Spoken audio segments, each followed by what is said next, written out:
नमस्कार दोस्तों, मैं सुप्रिया स्वागत करती हूँ आपका डिकोड एग्जाम की डेली करंट अफेयर क्लास में। दोस्तों, आज हम अपनी करंट अफेयर की क्लास में डिस्कस करेंगे 4 दिसंबर से रिलेटेड करंट अफेयर को। तो चलिए दोस्तों, जल्दी से आप सब लोग सेशन से जुड़ जाइए, सेशन को आप सब लोग शेयर कर दें। और जैसा कि मैं उम्मीद कर रही हूँ आप सब लोग बहुत ही अच्छे से होंगे और अच्छे से अपनी प्रिपरेशन कर रहे होंगे।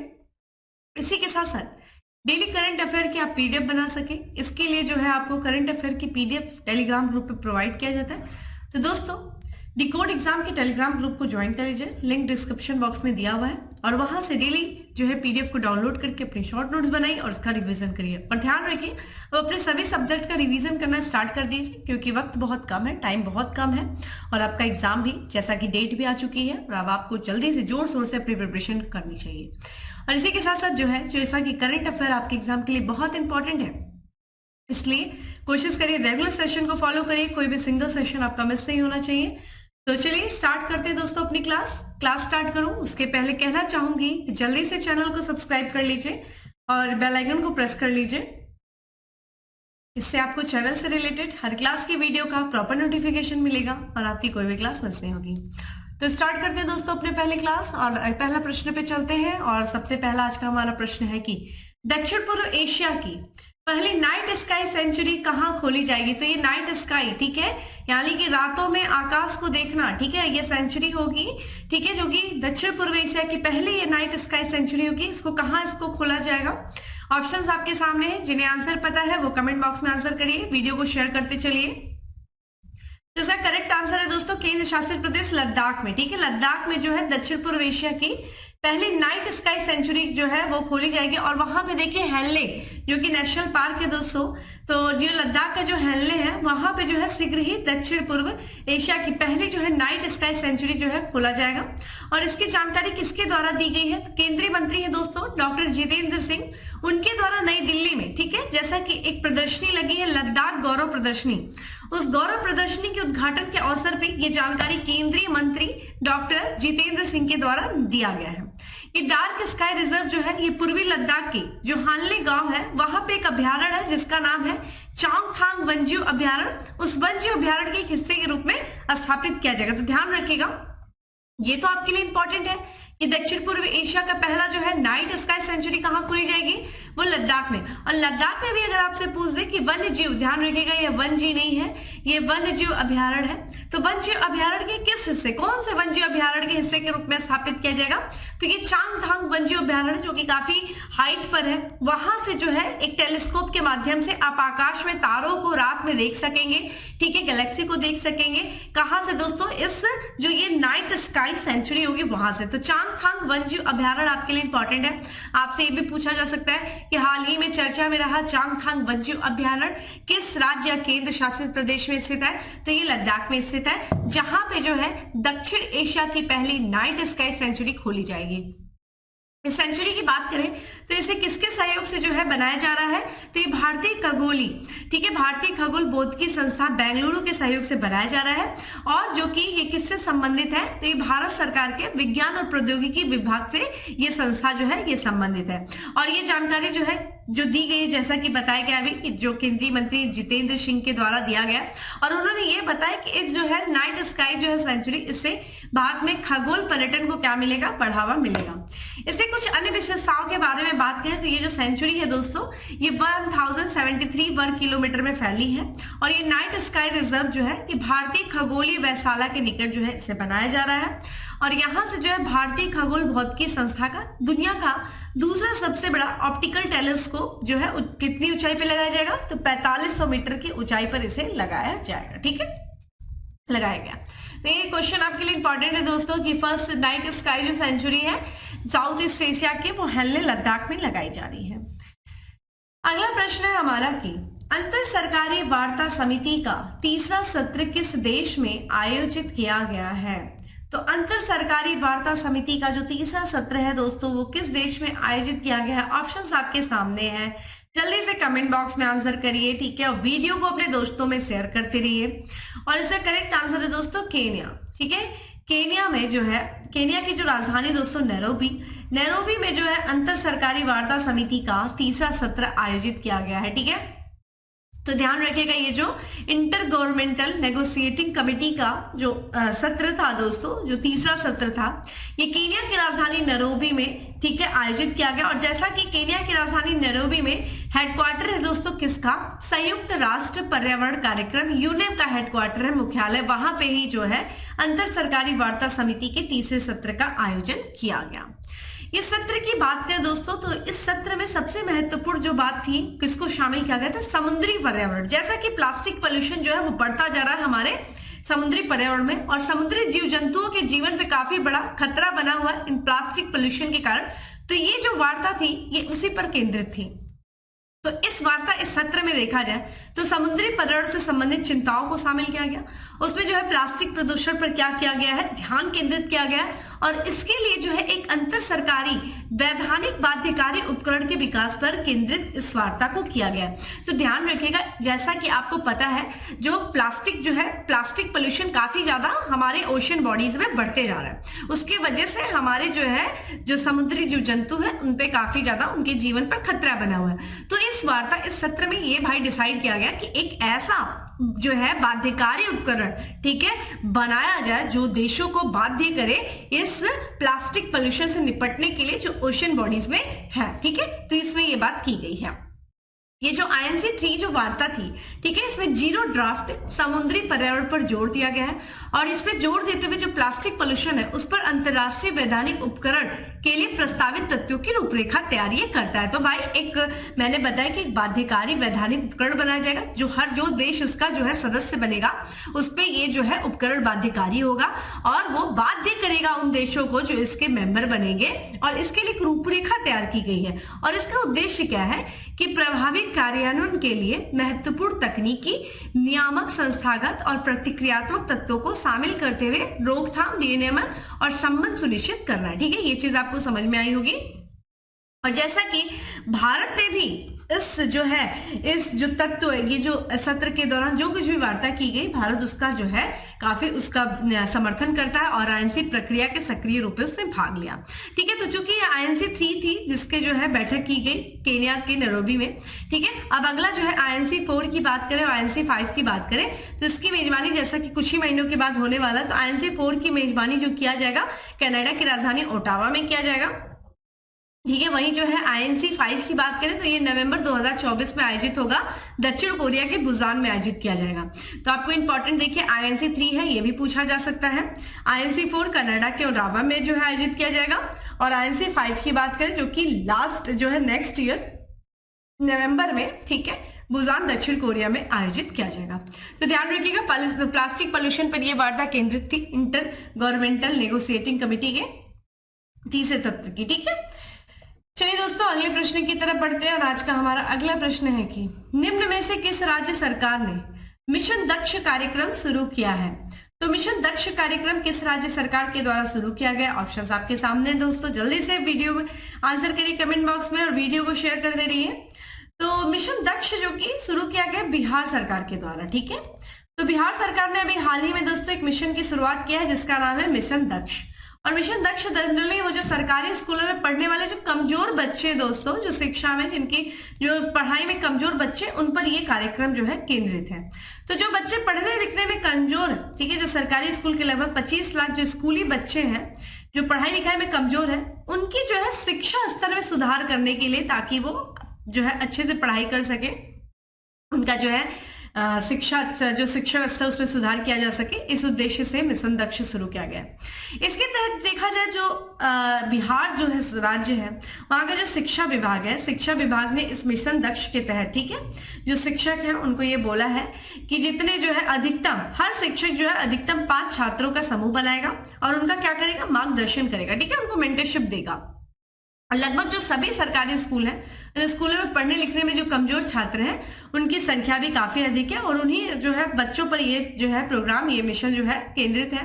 और इसे ध्यान में रखते हुए विभाग ने राज्य भर में जितने भी सरकारी स्कूल हैं उन सरकारी स्कूलों में मिशन दक्ष शुरू करने का ये फैसला किया है, ताकि ऐसे छात्रों को, ठीक है, क्या करें, उनके शिक्षण जो है स्तर उनको सुधारा जा सके। और ये कार्यक्रम दोस्तों 1 दिसंबर से शुरू किया गया है। तो मिशन दक्ष जो कि सरकारी स्कूलों में जो पढ़ने लिखने में कमजोर छात्र हैं उनको जो है ध्यान रखते हुए उनके शिक्षण स्तर को सुधार करने के लिए मिशन दक्ष कार्यक्रम बिहार सरकार के द्वारा शुरू किया गया है। इसी के साथ साथ उत्तर प्रदेश सरकार के भी द्वारा दोस्तों भारत के पहले दूर संचार उत्कृष्टता केंद्र को शुरू करने की घोषणा की गई है। तो आपसे पूछा जा सकता है कि भारत के पहले दूर संचार उत्कृष्टता केंद्र को शुरू करने की घोषणा किसके द्वारा किया गया है? तो उत्तर प्रदेश सरकार के द्वारा शुरू किया गया है। और इस केंद्र के तहत ठीक है 5G आर्टिफिशियल इंटेलिजेंस अनुसंधान 6G लॉन्च पर जो है 30 करोड़ रुपए खर्च किए जाएंगे। और इसके लिए जो भारत का पहला दूर संचार उत्कृष्टता केंद्र जो बनाया जाएगा उत्तर प्रदेश सरकार के द्वारा, वो कहां पे बनाया जाएगा? तो IIT रुड़की में, ये ध्यान रखिएगा। तो यहाँ पे उत्तर प्रदेश सरकार जो है वो IIT रुड़की में भारत का पहला दूर संचार उत्कृष्टता केंद्र बनाने की घोषणा की है। और इसी केंद्र के तहत देखा जाए तो 5G और 6G टेक्नोलॉजी के विकास में भी योगदान दिया जाएगा। ठीक है, तो ये ध्यान रखिएगा दोस्तों कि भारत के पहले दूर संचार उत्कृष्टता केंद्र को शुरू करने की घोषणा किस सरकार के द्वारा किया गया है? तो उत्तर प्रदेश सरकार के द्वारा किया गया है।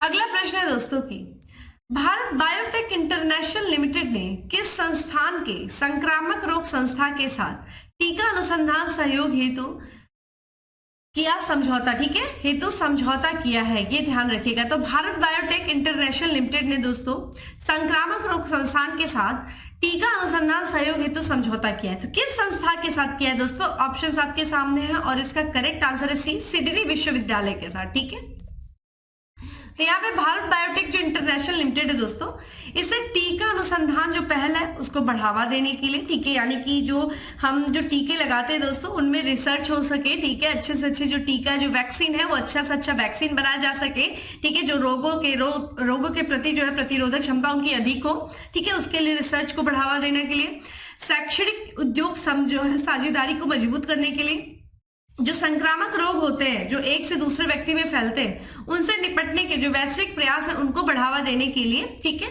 जो सिडनी विश्वविद्यालय के संक्रामक रोग के साथ जो है संक्रामक रोग संस्थान के साथ समझौता किया। किसने किया? भारत बायोटेक इंटरनेशनल लिमिटेड ने। और इस समझौते का बेसिकली मुख्य उद्देश्य क्या है? तो भविष्य में किसी भी महामारी, अगर देखिए जिस तरह की पेंडेमिक अभी आपने देखा कोविड-19 जो आई थी, अगर कभी भविष्य में इस तरह की महामारी आती है दुनिया में, ठीक है, तो ऐसे महामारी से निपटने के लिए अगर कोई संक्रामक रोग आता है तो ऐसे संक्रामक रोग से निपटने के लिए एक नई पद्धति तैयार करने के उद्देश्य से, ठीक है, तैयार करने के लिए एक मजबूत क्षेत्रीय और अंतर संगठनात्मक सहयोग कायम करने के उद्देश्य से ये जो है समझौता किया गया। तो भविष्य में किसी भी तरह का महामारी पेंडेमिक जो है उससे निपटने के लिए, संक्रामक रोग से निपटने के उद्देश्य से यह समझौता ज्ञापन किया गया है। किसके किसके बीच हुआ है? तो भारत बायोटेक इंटरनेशनल लिमिटेड और साथ ही साथ ध्यान रखिएगा सिडनी विश्वविद्यालय की जो संक्रामक रोग संस्था है उनके साथ।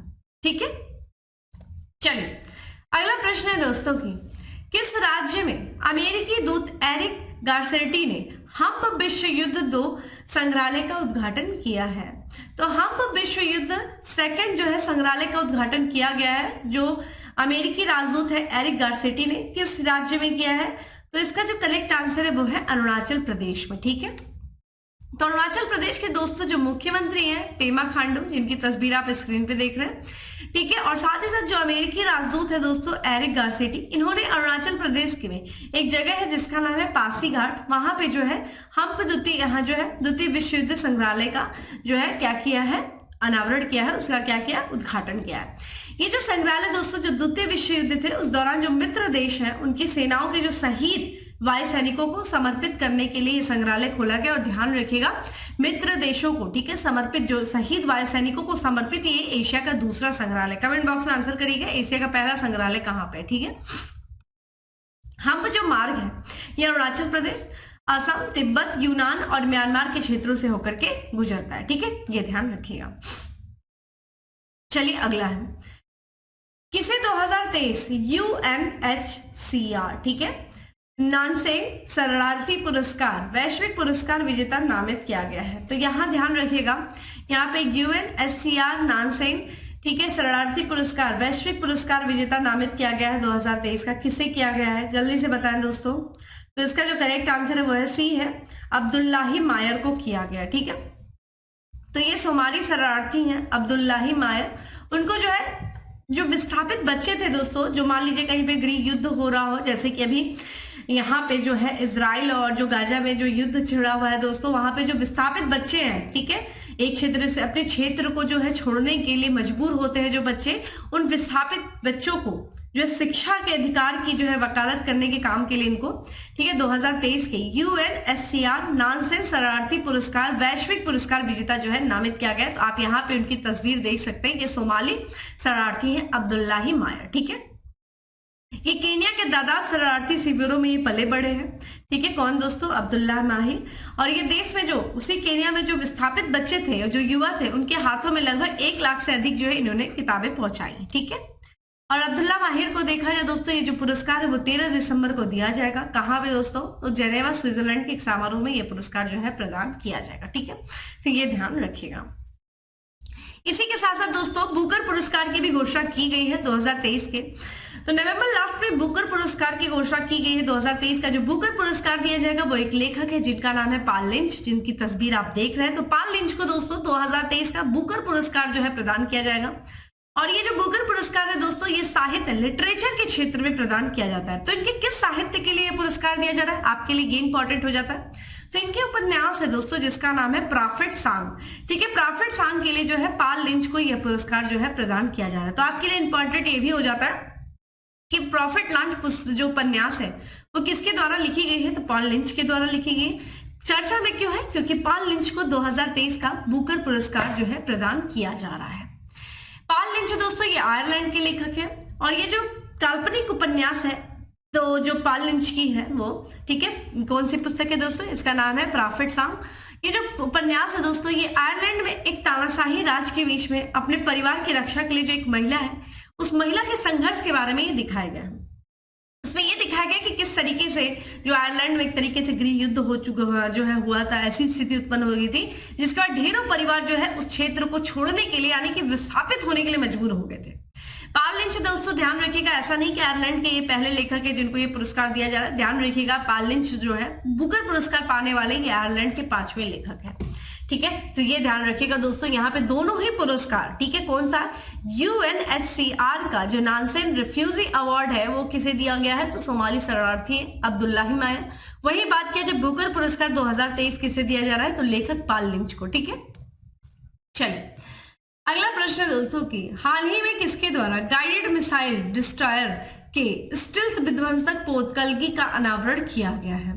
तो यहाँ पे ध्यान रखिएगा, जो गाइडेड मिसाइल डिस्ट्रॉयर है स्टिल्थ विध्वंसक पोत कलगी, उसका अनावरण किसके द्वारा किया गया है? तो ये रक्षा मंत्री राजनाथ सिंह के द्वारा किया गया है, ठीक है। तो यहाँ पे राजनाथ सिंह ने दोस्तों नई दिल्ली में जो प्रोजेक्ट 15B है, 15B श्रेणी के तहत गाइडेड मिसाइल डिस्ट्रॉयर के स्टिल्थ विध्वंसक पोत, यानी कि यहाँ पे ध्यान रखिएगा यार्ड 12,706 इम्फाल की कलगी का अनावरण किया है। और इस अवसर पे देखा जो मणिपुर के जो मुख्यमंत्री हैं एन बीरेन सिंह वो भी मौजूद थे। कलगी के दोस्तों बात करें जो डिजाइन किया गया है, जो आप ये शिप देख रहे हैं दोस्तों, इसके जो दाहिने तरफ देखा जाए तो कांगला पैलेस को जो है बनाया गया है, डिजाइन किया गया है बाईं तरफ। वहीं अगर हम बात करें दाईं ओर देखा जाए तो कांगला सा को जो है दर्शाया गया है।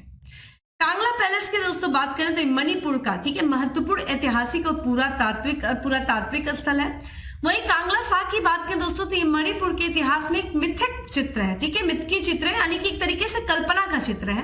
क्योंकि अगर देखा जाए तो इसके सिर में, ठीक है, ये जो कांगला शाह है इसके सिर ड्रैगन का है। वहीं शरीर की बात करें तो ये जो है सिंह का बना हुआ है, तो ये देख सकते हैं, ठीक है। और ये मणिपुर का, ठीक है, राज प्रतीक है जो ये कांगला शाह है। और जो मंत्रालय, जो रक्षा मंत्रालय, उसके अनुसार देखा जाए इस प्रतीक के बारे में बताया गया है कि ये जो प्रतीक है ये भारत की स्वतंत्रता, उसकी सार्वभौमिकता और सुरक्षा में जो मणिपुर के लोगों ने जो योगदान दिया, उस योगदान के प्रति जो है श्रद्धांजलि को अर्पित करता है। यार्ड इम्फाल की बात करें तो 12,700 है। ये प्रोजेक्ट 15B के तहत, ठीक है, गाइडेड मिसाइल डिस्ट्रॉयर के 4 स्टिल्थ विध्वंसक पोतों की श्रृंखला का तीसरा युद्धपोत है। और इसका जो नाम पड़ा गया है ये पूर्वोत्तर क्षेत्र के जो शहर है, ठीक है, कौन सा दोस्तों? मणिपुर की जो राजधानी दोस्तों इम्फाल है, ठीक है, तो इम्फाल के नाम पे इसका जो है नाम रखा गया, ठीक है, ये ध्यान रखिएगा। तो अब आपकी जिम्मेदारी है, चूंकि ये जो है 4 स्टिल्थ विध्वंसक पोतों की श्रृंखला में ये तीसरा युद्धपोत है। अब आप मुझे बताइए 2 अन्य युद्धपोत कौन से हैं जो 4 स्टिल्थ विध्वंसक पोत हैं, ठीक है, कमेंट बॉक्स में आंसर करिए। अगला प्रश्न है दोस्तों की, क्रिस्टोफर लक्सन निम्न में से किस किस देश के प्रधानमंत्री के रूप में नियुक्त किए गए हैं या फिर शपथ ग्रहण किया है? तो हाल ही में क्रिस्टोफर लक्सन जो है दोस्तों, ये न्यूजीलैंड के नए प्रधानमंत्री बने और इन्होंने जो है शपथ ग्रहण किया है हाल ही में। तो क्रिस्टोफर लक्सन की बात करें, जिनकी तस्वीर आप स्क्रीन पे देख रहे हैं, ये न्यूजीलैंड के नए प्रधानमंत्री के रूप में इन्होंने शपथ ग्रहण किया है। ये जो कि पूर्व एयरलाइन कार्यकारी थे दोस्तों क्रिस्टोफर लक्सन, और इन्होंने जो है अपने चुनावी रैलियों में इन्होंने क्या वादा किया था कि ये जो देश में जो इन्फ्लेशन बढ़ा है, यानी कि जो मुद्रास्फीति बढ़ी, इसको ये नियंत्रित करेंगे। जो ब्याज दर, जो इंटरेस्ट रेट बढ़ रहा है दोस्तों, उसको भी कम करने का लक्ष्य इन्होंने रखा था। और इन्हीं चुनावी जो है वादाओं के साथ इन्होंने न्यूजीलैंड के प्रधानमंत्री का जो है चुनाव जीता है और ये इन्होंने नए प्रधानमंत्री के रूप में शपथ ग्रहण किया। ध्यान रखिएगा, इस वर्ष के पीसीएस में प्रश्न भी पूछा था न्यूजीलैंड के प्रधानमंत्री का। लक्सन की जो पार्टी है दोस्तों, वो रूढ़िवादी नेशनल पार्टी है और ये देखा जाए चुनाव जीतने के लगभग 6 हफ्ते के बाद इन्होंने क्या किया है, पद ग्रहण किया है। जैसा कि आपको पता है, जो यहाँ के जो प्रधानमंत्री थे दोस्तों, वो जेसिंडा अर्डन थे। इनकी जो पार्टी थी लेबर पार्टी, इन्होंने 6 साल का कार्यकाल समाप्त हो गया था। जेसिंडा अर्डन की बात करें दोस्तों, तो इन्होंने जनवरी में इसी साल जो है अपने पद को छोड़ दिया था और 5 साल के ही जो कार्यकाल जो था, 5 साल पे अपने कार्यकाल को समाप्त कर दिया था। और जेसिंडा अर्डन के बाद देखा जाए तो क्रिस हेपकिंस को जो है न्यूजीलैंड का नया प्रधानमंत्री बनाया गया था, ठीक है। और उसके बाद जो है क्रिस्टोफर लक्सन जो है न्यूजीलैंड के 42वें प्रधानमंत्री बने हैं, ठीक है। तो ये ध्यान रखिएगा, न्यूजीलैंड के नए प्रधानमंत्री कौन बने हैं दोस्तों, क्रिस्टोफर लक्सन। इसी के साथ साथ दोस्तों एक आर्टिफिशियल इंटेलिजेंस बेस्ड कंपनी है ओपन एआई, उनके जो सीईओ थे दोस्तों, जिन्होंने अभी कुछ दिनों पहले जो है अपने पद से इस्तीफा दे दिया था, जिनका नाम है सैम अल्टमैन, ठीक है, जिनकी तस्वीर आप स्क्रीन पे देख रहे हैं। सैम अल्टमैन को जो है कंपनी का सीईओ के रूप में फिर से नियुक्त कर दिया गया, ठीक है। तो ये कंपनी कौन सी है, ओपन एआई है, जो कि एक आर्टिफिशियल इंटेलिजेंस बेस्ड कंपनी है। और इसके साथ ही जो कंपनी के सह संस्थापक हैं ग्रेगर ब्रॉकमैन, उनको फिर से जो है अध्यक्ष के रूप में नामित किया गया। तो एक अन्य नियुक्ति भी आपके लिए इंपॉर्टेंट हो जाती है। अगला प्रश्न जो कि दिवस से रिलेटेड है, हमारा अगला प्रश्न है कि प्रतिवर्ष विश्व एड्स दिवस कब मनाया जाता है? तो हर साल दोस्तों 1 दिसंबर को विश्व एड्स दिवस मनाया जाता है। करेक्ट आंसर इज डी है, ठीक है। कौन सा आंसर है, डी है। 1 दिसंबर को, 1 दिसंबर को वर्ल्ड एड्स डे मनाया जाता है, ठीक है।